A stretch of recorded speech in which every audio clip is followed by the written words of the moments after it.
Kitaaba barreessitee kan gurguraa jirtu biizineesii hojjechaa jirtaa'ee jedhamuudhaan Jawaar Mahaammad gaaffii gaafatameef akka kana jechuun deebiseera. Maal nama hatuun haraami diskareej godha nama dalagatu inkareej godha jiran hidhaa taa'eetiin waan hin dalagu dhabeeti malee. Itti dabaluudhaanis Jawaar Mahaammad mootummaan Dr. Abiyyi Ahmad jaarsummaa sitti ergatee jira jedhamuudhaan gaaffii gaafatameefis akka kana jechuun deebiseetu jira. Dhugaadha. Jaarmootatti manguddummaa argatanii jiran. Egaa daawwattoota keenya gaaffiiwwan ciccimoo Jawaar Mahaammad Atilaantaatti gaafatamee fi deebiiwwan ajaa'ibaa inni deebisee as keessatti kanan isiniif dhiyeessu ta'a. Haga dhumaatti na waliin tura. Oduu keenya kan biraatiin immoo Abut yookiin TPLF marii dhoksaa Eertiraa waliin taasise kan jedhame soba jechuudhaan haale dhimma kanas bal'inaan kanan isiniif gabaasu ta'a. Egaa daawwattoota keenya warri chaanaalii keenyaaf haaraa taatan sabiskiraayib gochuu hin dagatina. Chaanaalii kanarratti oduu dhugaa ta'e guyyaa guyyaadhaan argattu. Amma gara bal'ina oduuttan darba.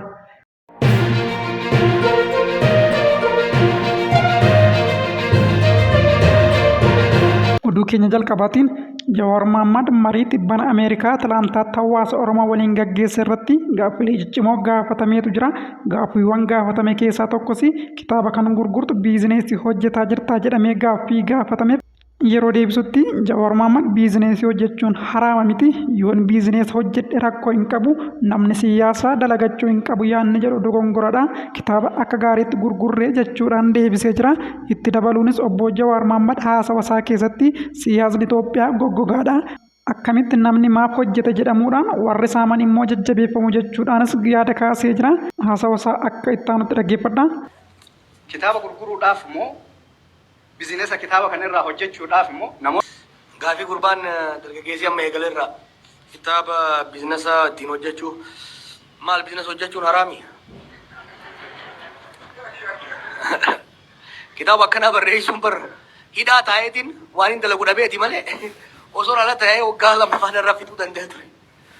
Hangas xaartee yoon biizinesa ittiin hojjedhee nama bar kitaaba barreessuun jiraachuu jira.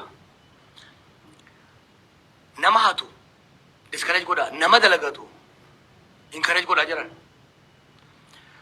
warra siyaasaa kanaan hoggaanii dalagate aboo yoo dukkaana banate hin jeenaan dukkaana haa banatu dhoortoodhaan akkasin irraa hin jiraanne namni rakkoon tokkonumaa ka uumame namni miskiinummaa keessaa bahuuf jecha siyaasa seenaa siyaasaa san malee ittiin jiraatu godhata. Kanaaf namni siyaasaa dalagatuu hin qabu yaanni josuun yeroo hedduun hin dhagaa Jawaar bileenera maali osoo nagadeetti beekee ittiin dalagadhee rakkoo irraa hin qabu. Alhamdulillah garuu I have my own means of income, I work. Kitaaballee akka gaarii gurgurree jarrillee facaasanii wanni godhanis akka gaarii gurgurree we have a plan kitaaba biraallee kan dhufu jira. I think baasii asirraa waan irraa argannu cinaa dhuunfaaf cinaa immoo kitaaba itti aanu maxxansiisuudhaaf deemna. Gaafiin ati kaaftu kun yeroo hunduu inni ka'uuf akka waan barra there is something weird about Ethiopian political discourse. Entrepreneurship should be encouraged, not discouraged. How do you want to shame somebody for working to earn money while encouraging somebody who robs a country in broad daylight? So I think that need to end. Ilumaa naggaadonni keenya siyaasa seeruu qaban. Wanni siyaasa taphatee jiran leesee daraqnoo politikaa ጓዶች ኢትዮጵያ ፖለቲካ ደረቅ ነው። የፋራ ፖለቲካ ነው። ነጋዴው የለበትም፣ ኢንጂነሩ የለበትም፣ ሐኪሙ የለበትም። ቲዮሪ የሚያውቅ ብቻ ነው ብዛት ያለበት። Gama biraatiin immoo obbo Jawaar Mahaammad gaaffii mootummaan Dr. Abiyyi Ahmad dhuguma jaarsummaa sitti ergatee jira jedhamee gaafatameef eeyyoo mootummaan jaarsummaa jaarmiyaaleetti ergatee jira jechuudhaan tibbana abaa ofii kaafaan maanguddoota walitti qabanii mari'atanii falli jirus Oromiyaatti nagaa fiduuf lolli Oromiyaa keessa marii mootummaa fi wabootiin dhaabbachuu akka qabuu fi nageenya waaraa fiduuf ammoo mootummaan ce'umsaa sadarkaa Oromiyaatti akka dhaabbatu murteessan jechuudhaan mootummaan kun kanaan dura yeroo isa gorsee didee amma yeroo dubbiin itti cimtu jaarsummaa akka erges ibseetu jira. Haasawa isaas akka taanutti dhaggeeffadha. Dhugaadha. Jaarmootatti manguddummaa argatanii jiran. But they don't mean it, by the way. They don't mean it. biyya sanitti tokko tokko irraan baratu. Ijoolleen amma aangoo irra jirtuun abboota isaanii qaree aangoo irra isaan kaa'ee tursiisee maal godhe sana irraa barachuu dhabuudhaan dongora guddaa hojjetaa jiran. Profeesar Mararaa Makadamee waan inni gaafa yaade jechaa ture osoo dhaggeeffatanii warri TPLF balaan kun hundi isaanii biyya kana irra ga'u ture. Waan amma dhiyoo kana dhufanii waywaatanii abaa'oo fi kaafaa'oon koottaanii mari'annaa jedhaniiti manguddoota kana yaamanii manguddoonnis walitti dhufanii biyyarraa uummata walitti qabanii dubbiin tun dhufte gaafiin Oromoodhaa maali? Nagee akkamitti fidna jedhanii mari'atan jidduu kana.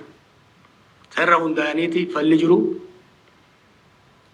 Oromiyaa irratti nagee fiduudhaaf lolli Oromiyaa keessaa marii waraana bilisummaa Oromootii fi mootummaatiin dhaabbachuu akka qabu.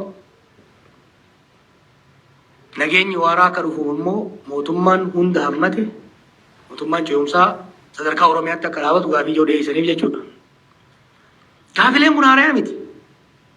Gaafa biyya gallirraa 2018 irraa kaafne akka dhuunfaattis akka gurmuuttis gaaffileen kunis kanneen birootis gaafa gaaddisa hooggansa Oromoo jennee dhaabnees ejjennoon nuti qabaachaa turre kanuma. Siyaasni Itoophiyaadhaa, siyaasni Oromiyaadhaa humnaan wal cabsuudhaan nageenyi, misoomni, dimokiraasiin dhufuu danda'u, aangoon hidda gaffageeffachuu danda'u hin jiru. Yaada jehuun tarkaanfachiisaa turre jechuudha. Didanii amma immoo waggaa gamaa gaman alululaman dhufanii waan kana deemuu jiran. Oduu keenya kan biraatiin adda bilisummaa uummata Tigraay yookiin ABUT marii dhoksaa Eertiraa waliin taasise kan jedhame soba jechuudhaan haale addi bilisummaa uummata Tigraay ABUTii fi humnoonni waraana Tigraay mootummaa Eertiraa waliin qunnamtii dhoksaa uumaniiru jedhamuun odeeffannoon bahaa jiru guutummaan guutuutti dhugaa irraa kan fagaatee fi ragaadhaan kan hin deeggaramne jechuun paartichi haaleetu jira. Addi bilisummaa uummata Tigraay ibsa gurraan ala 26 baaseen miidiyaaleen akka Afrikaa Intelligensii fi Oromiyaa Miidiyaa Niitwork yookiin OMN qondaaltota mootummaa Itoophiyaa maqaan isaanii hin ibsamne waliin ta'uun olola sobaa kanaa waliigaltee Piriitooriyaa diiguuf yaadanii facaasaa jiru jechuudhaanis himateetu jira. Addi bilisummaa uummata Tigraay itti dabaluudhaan himannaa kana duuba gareen saba isaanii ganan akka jiru himachuun kunis adeemsa nagaa deemaa jiru irratti shira dhokataa hojjetamaa jiru ta'uu ibseetu jira.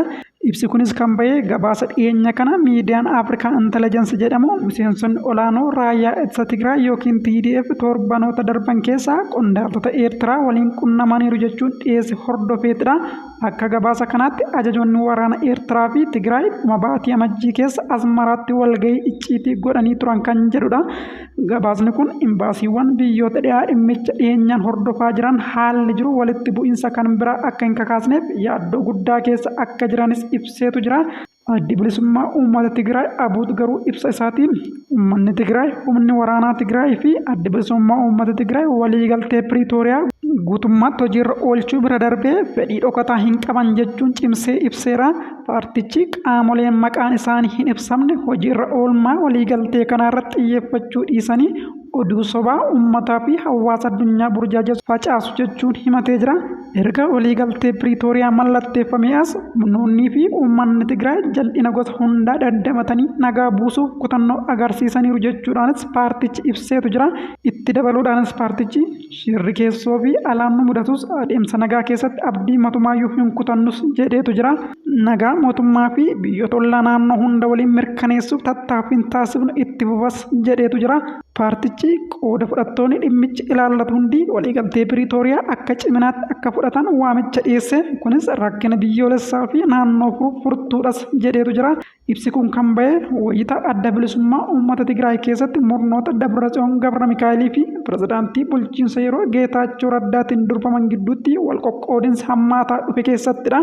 Dhiyeenya kanas pirezidaantiin Itoophiyaa duraanii Mulaatuu Tashoomaan pirezidaantiin Eertiraa Isaayyaas Afeworqii waliigaltee Piriitooriyaa diiguuf adda bilisummaa uummata Tigraay keessatti qoqqoodinsa uumuuf yaalaa jira jechuun himatanii gochi isaanii kunis kaaba Itoophiyaa keessatti waraana haaraa deebisee kakaasuu danda'a jechuun akeekkachiisaniitu jiru.